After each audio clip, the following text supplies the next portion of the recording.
Welcome. We have a live stream spine surgery, a patient who travels here.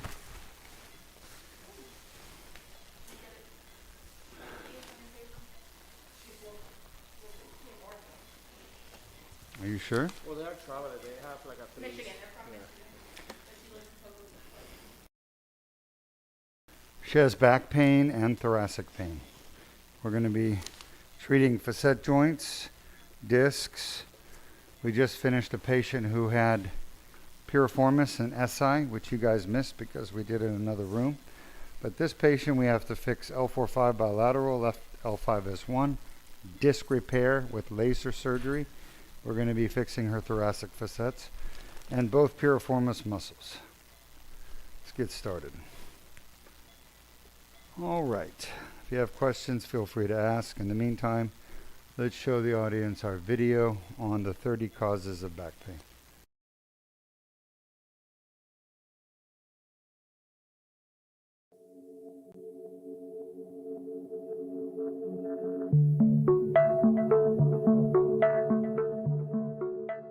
I'm Dr. R. Deukmedjian with the Deuk Spine Institute, and we're going to discuss 30 causes of chronic back pain. Chronic back pain is back pain that lasts longer than 6 weeks, and there are 30 causes of chronic back pain. The most common cause is going to be a disc injury. Disc injuries such as disc herniations, disc bulges, disc ruptures, degenerative disc disease account for 86% of chronic debilitating back pain, and they are totally fixable with the proper treatment. The best treatment for disc injuries is Deuk laser disc repair. Let's take a look at the 5 lumbar discs that can be injured. The most common disc to be injured is L4-5, followed by L5-S1, then L3-4. The L1-2 and L2-3 discs are far less commonly affected. Next, we have facet joints. Facet joints are small joints located behind the discs in the back of the spine. There are 10 facet joints, each paired left and right, L1-2, L2-3, L3-4, L4-5, and L5-S1. The most common facet joints to cause chronic back pain are L4-5, followed by L5-S1, followed by L3-4, in that order. After the facet joints, which account for approximately 10% of chronic back pain, we move on to the sacroiliac joint. The sacroiliac joint accounts with the piriformis muscle for approximately 4% of chronic back pain. The sacroiliac joint is a joint located between the tailbone or sacrum and the iliac bone. There is a left and right sacroiliac joint. In this diagram, you can see the joints turning red, indicating inflammation and pain either in the left or right sacroiliac joint. These sacroiliac joint injuries and pain can be treated most effectively with the Deuk plasma rhizotomy of the SI joints offered at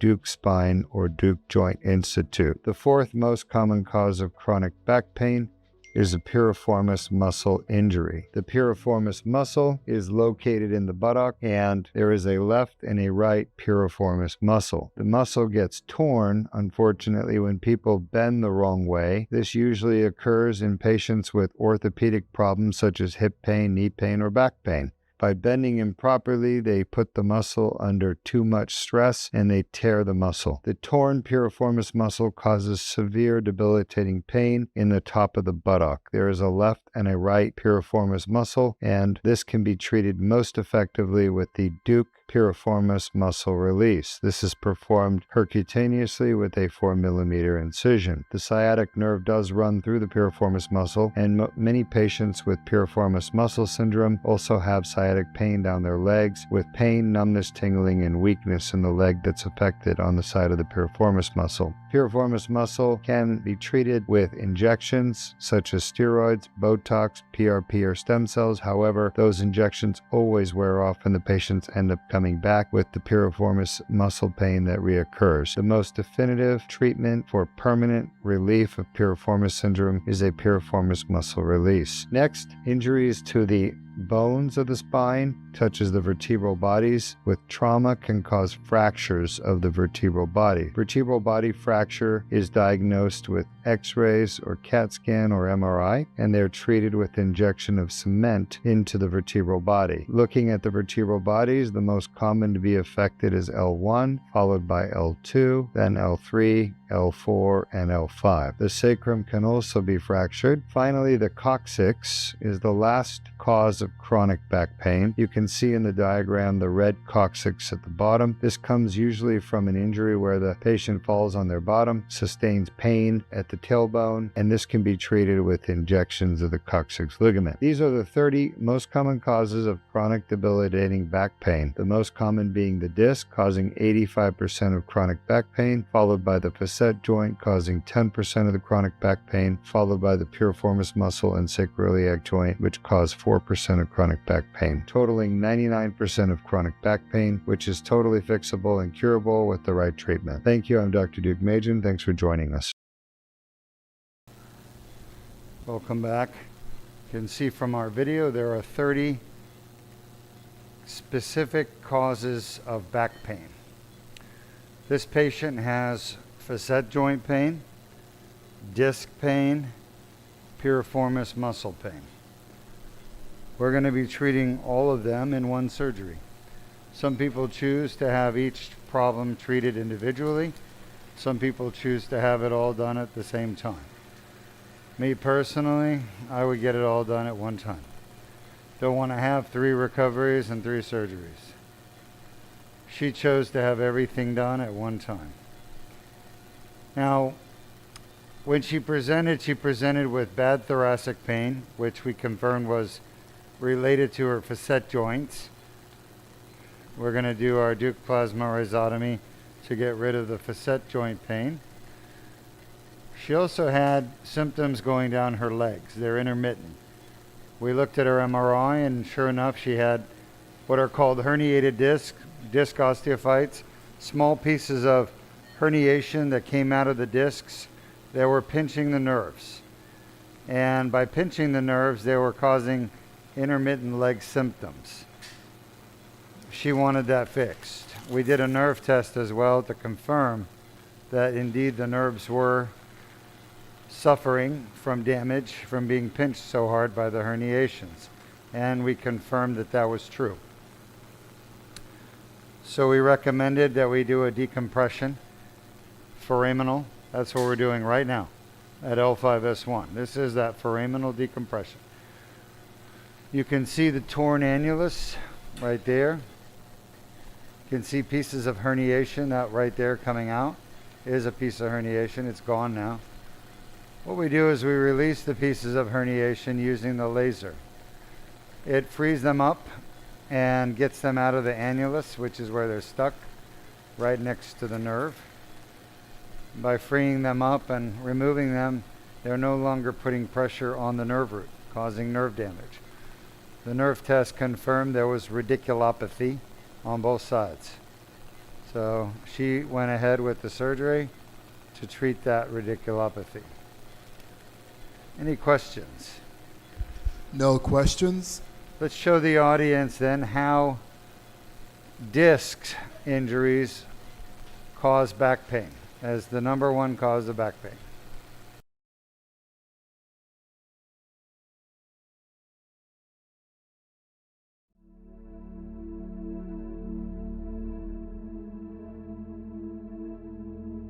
Disc injuries start with an annular tear, damaged nucleus. Pulposis herniates into the annular tear. The herniation triggers an inflammatory response within the annular tear. The inflamed annular tear generates pain signals. For more details, please visit our website or call us at 1-800-FIX-MY-BACK 349-6922. You can see from the video that when a disc is injured, the annulus is torn. This is a ligament that holds bones together. It's torn at the same time that the annulus tears. The nucleus pulposus gets crushed, fragments, small pieces of fragment like this piece right here, end up pressing out through the tear. As they're leaving the tear, they get stuck in that tear. They cause inflammation. The inflammation causes pain. It's actually the inflammation most of the time that causes people's symptoms. It's an inflammatory condition. That's what we're dealing with. All right. We're at L5-S1 on the left side. Now her main problem was symptoms in the right leg, but she does have intermittent left leg symptoms, and the problem is if we don't treat this condition here, it's going to get worse. She'll be back for more surgery, so I told her it's better to get it fixed today while you're here rather than put it off, and she agreed.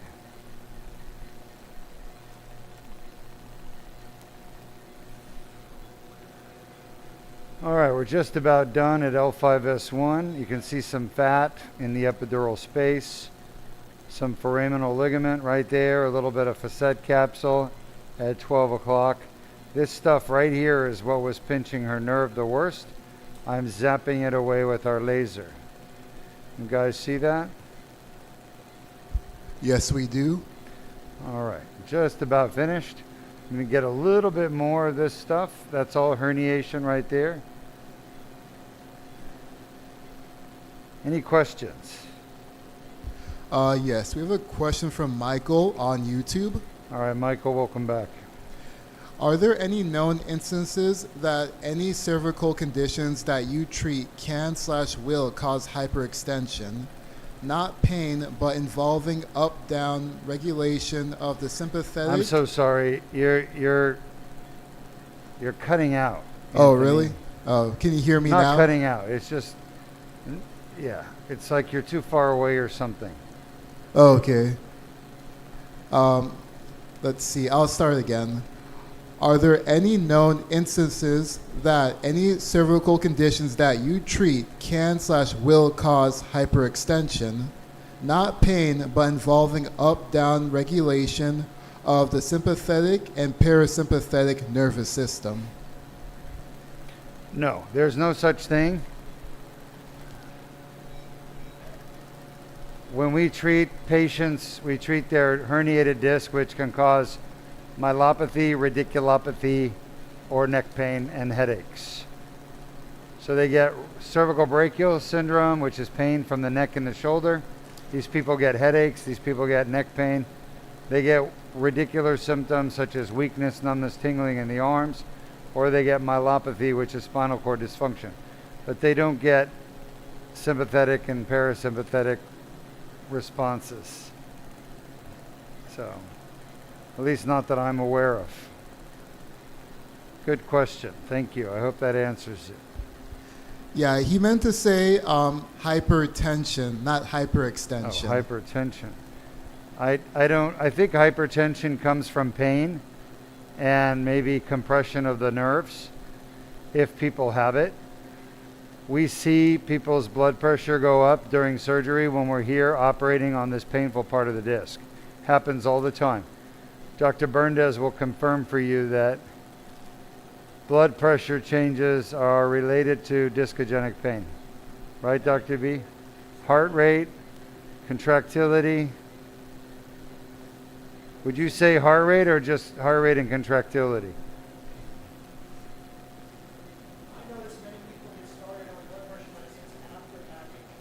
All right, look at that. That's the nerve right there. There's fat at the top. That's fat with the red dot on it. But just below the fat is the nerve. That's the nerve root right there. It has got some veins on it. You guys see that? All right, we're done here. So we just got the pressure off the nerve in the foramen, which you had a pinched nerve in the foramen before surgery. That's why we did this surgery. Oh. One thing people ask me about is numbness. They say, Dr. Deuk, how come I have numbness after surgery? I thought that was going to go away. The answer is everybody that has numbness before surgery is definitely going to have numbness after. It does go away. It just takes time to go away. I tell everyone wait a year because the truth is numbness goes away in anywhere from a couple of days to a couple of months and maybe even more than a year. But you got to wait a year before you get concerned about numbness. Numbness is one of those things that it requires the nerve to completely heal for that numbness to go away. Remember, the nerve has to grow back down your leg all the way to your shin or your foot or your toe. So if you have numbness in your toe, the nerve has to grow from right here where it got pinched in your back, all the way down to your toe. Shot? So think about how far that is. That's about, 3 feet. Hold on. Let me see. Take it out. So the nerve's got to grow 3 feet all the way down your leg to your toe. And it grows at 1.5 millimeters per day. Ideally, 1.5 millimeters. Let's say 1 millimeter a day. Okay? 1 millimeter is a very small distance, in case you didn't know that. So, for a nerve to grow from where it's pinched all the way back down to your toe at 1 millimeter a day, you're talking about hundreds and hundreds of days. That's why it takes so long for numbness to go away, and even weakness. Weakness and numbness take the longest to recover after surgery. Any questions? Yes, we have a question from Lindsay on YouTube. Sure. Hi, Lindsay. Welcome. Is it possible to remove a broken screw from a bone that hasn't broken off a cage in L5-S1? That's a great question. It depends on how the screw is broken, what part of the screw you want removed, and what you're willing to accept in terms of risk of complications. So the answer is I don't know. It depends on several factors. I need to see the images. I need to see a CAT scan. I'd need to see maybe an x-ray. But I'm happy to look at it for you and give you my opinion. But I need you to send us your information so I can set up a Zoom call and give you a free CAT scan review. Okay? So my advice is go to our website, deukspine.com, and fill out the MRI review form and talk to our team of MRI review people. That's Nikki and maybe even soon to be Natalie.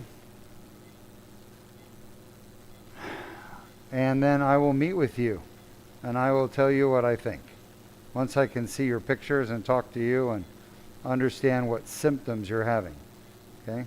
Because I have a feeling your symptoms don't warrant removing the screw. But I could be wrong. I get a lot of people who tell me they want to get their hardware taken out, or their doctor tells them to take out their hardware when they don't really need that done. It's just the doctor looking for another reason to make money operating on your back again. So just be careful. I have never in my career had to take out a single screw, even if it's broken. I've had a couple of broken screws. Probably out of 2,000 fusion surgeries I've done, actually 2,500 fusion surgeries, I have put in, what's 14 times 500?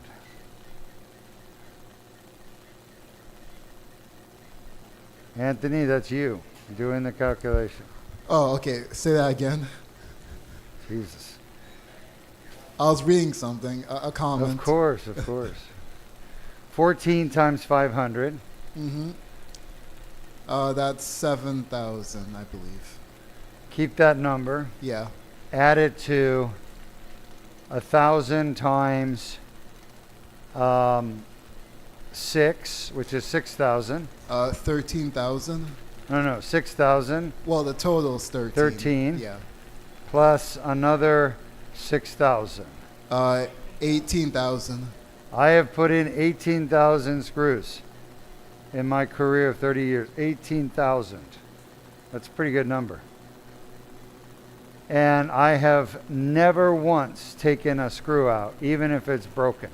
And I've had probably out of 18,000 screws, 20 broken screws. 20 broken screws. I've never had to take a single screw out. Why? Because it's not the broken screw that's the problem.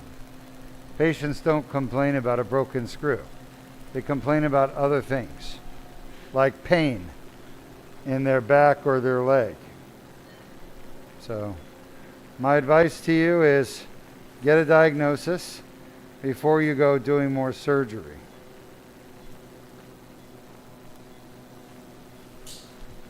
Great question, though. I love the question. All right, we're here at L4-5. Remember, we're going bilateral, so there's going to be a needle down there somewhere from the other side. Let's see if we can find it. There it is. You guys see the needle? Yeah, we right see it. there. Okay. Why? Because at L4-5, we're fixing both sides. She's got pinched nerves on both sides.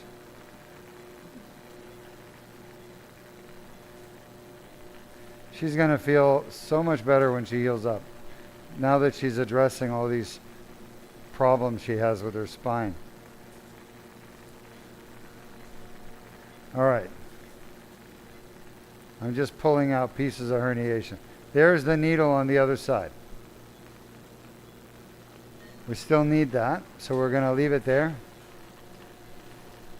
All right, just about done. This is the part right here that was pinching her nerve. See that right there? That's herniation.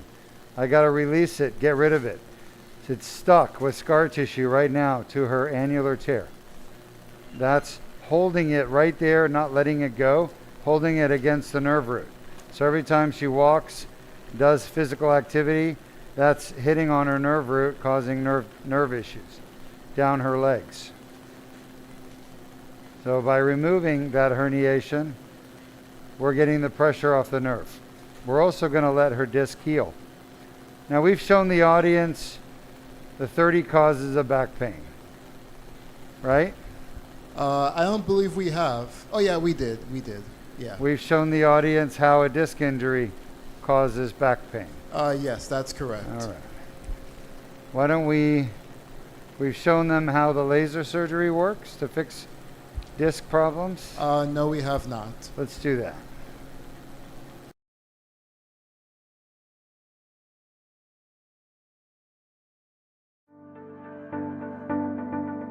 Disc injuries are a common cause of chronic back pain.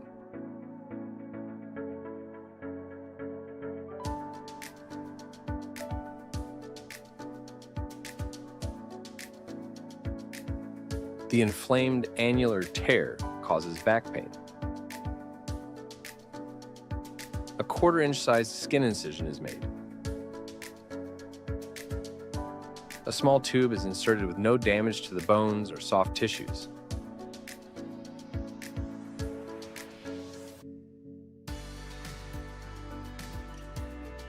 The laser removes the herniation and debrides the annular tear.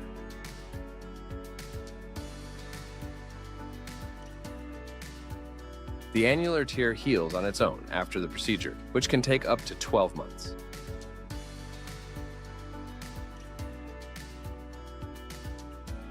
For more details, please visit our website or call us at 1-800-FIX-MY-BACK 349-6922.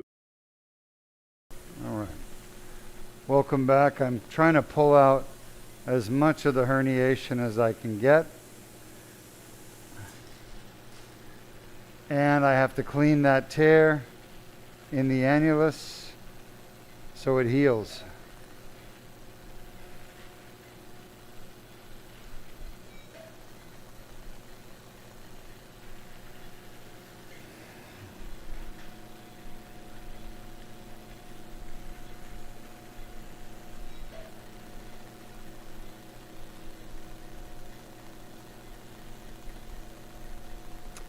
A lot of scar tissue.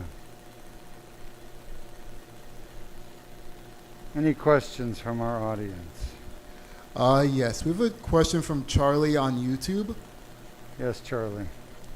Based upon your experience, at what time is there a limit to how long a nerve can be compressed where the decompression will not help that nerve? That's a great question, Charlie. So the question is, Dr. Deuk, is there a time limit as to too long that the nerve is pinched, that the surgery won't help the nerve? The answer is no, there's no limit. As a matter of fact, if I had a pinched nerve and I was losing function, it doesn't matter if it's 5 years or 10 years. If I found out about this surgery, I would come and get it done right away. Because the fact is, if you leave a nerve that's damaged pinched and you don't unpinch it, it's always going to be damaged, and the damage will only get worse. On the other hand, if you have a damaged nerve and it's pinched and you treat it properly with laser surgery, then it can get better. And it's always better to have a chance of getting better than to have no chance of getting better. So I would take the chance of getting better, even if it's 5% or 10%, I would take that over no chance of getting better, only getting worse. So I would say, if you're concerned, maybe my nerve's been pinched too long, should I have the Deuk laser disc repair or not? The answer is go get it done. It's so safe. This treatment is so safe that the chance of complications so low that it's like a no-brainer.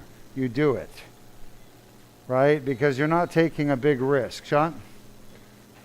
You're taking a very small risk because the procedure has such a low chance of causing any complication, okay? So the risk is low and the benefit is high. Low risk, high benefit is always a good deal. Sean? Some people call it the upside. That's the benefit. Some people call the risk the downside. Okay, that's the risk. So when the upside is huge and the downside is minimal, you take the chance.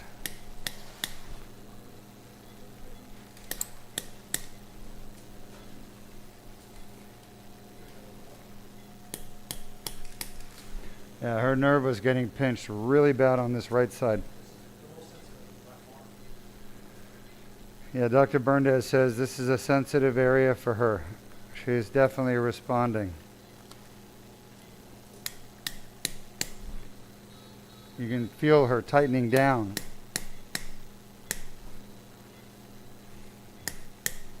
Her muscles are tightening down because this is a painful disc. This is where her nerve root exiting on the right side was getting pinched really bad at L4-5. That's one of the reasons I recommended this L4-5 on the right side. Dr. Berndes is getting her more comfortable. Meanwhile, I'm going to go in and see what's going on in here. Any questions? No questions. All right. Thank you, Jordan. You want to get the foot pedal set up, Jordan? I see it there. All right. As soon as we're done here, we're going to go to the thoracic. Now you're going to see a little more blood this time because remember we just finished doing the left side, and even though there's a little more blood coming across the disc itself, it should clear, and we're going to go in here and remove all the pieces of herniation that we can. But I can promise you the visibility just won't be as good as when we started because the bleeding goes across the actual disc itself. Now, it looks like a lot of blood, but it's not. It's the whole blood loss for the surgery will be somewhere around 2 milliliters, 2 ml, maybe 5 at the most. 5 ml is about 100 drops of blood. You don't even notice losing 5 mLs of blood. A nosebleed, you're going to lose about what, 20 ml? 50? So we're losing less blood than a nosebleed. Man, I can feel the herniation.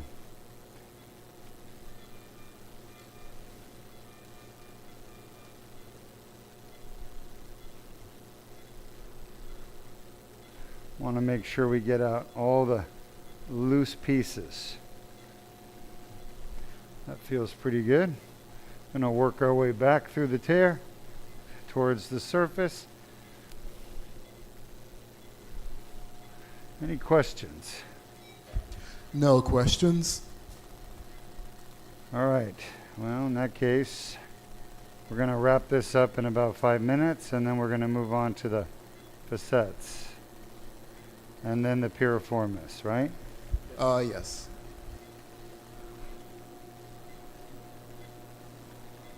There's the tear.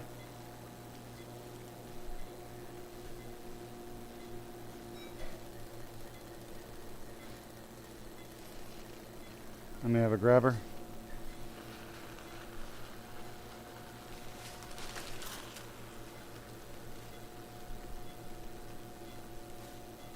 There's a piece of herniation. You guys see it? Right there. Yeah, we saw it. Good. Sorry, it's kind of hard to see. I get it because of the little bit of blood coming across the disc space from the other side. But I just pulled that piece out. That looks good. We're going to keep working our way back. There's the tear. A little bit overexposed. I'm going to reach in and try to grab out any pieces of herniation I can. It's what we call low-hanging fruit. All right. Now I have to go back with the laser. The problem is these pieces of herniation are literally glued down with scar tissue to the annulus, to the ligament holding the bones together. So, unfortunately, they don't come easy. You gotta literally release them, which is why microdiscectomy doesn't work well. Microdiscectomy doesn't work well because all you have is the grabber. And you guys saw what the grabber does. It doesn't do much. Now you can use curettes too, kerosene punch, if you can get down there. But most of the time, everyone's using a pituitary rongeur, which is what we just used. And you can see it does not release the soft tissue. It's terrible. That's why you can do the laser and you can see what you're doing. You can watch the laser and guide it. So you're actually guiding the laser to where it needs to go to get the herniation out. That's what I'm doing right now. There's the epidural fat at 12 o'clock.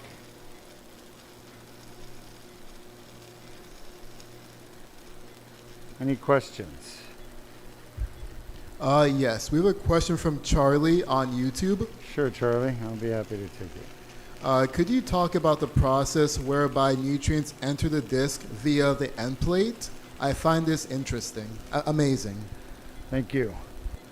Yeah, we don't actually enter the disc through the end plate. We enter the disc between the end plates through the foramen behind the disc. So I come from the side and back through a natural opening that's already there called the neural foramen. The end plate is down there. That's the end plate. Okay? And between the end plates is the actual disc. So I work between the end plates to remove the back of the disc herniation and debride the tear, the annular tear. That's what we're doing right now. This is all scar tissue. It just so happens this fat right here is like a pillow pushing my laser fiber away from where I need to be. So I had to zap a little bit so I can get a little bit more 12 o'clock, if you understand what I'm saying. More posterior. There's a piece of bone spur. That was like a little knife just digging into the nerve. By the way, the nerve root is just outside this metal tube. It's protected from the laser and from me. Okay? It's literally just to the right here behind that metal tube. All right, good. You can see we've gotten all the herniation. What's left is that fiber. You see that fiber right there? That's called the posterior longitudinal ligament. When you see that, you know you've gotten rid of all the herniation. So I feel good about that. Now I'll see if I show you the nerve root. Well, it's buried in fat, so I can't see it, but it's in there. All right. So typically the nerve root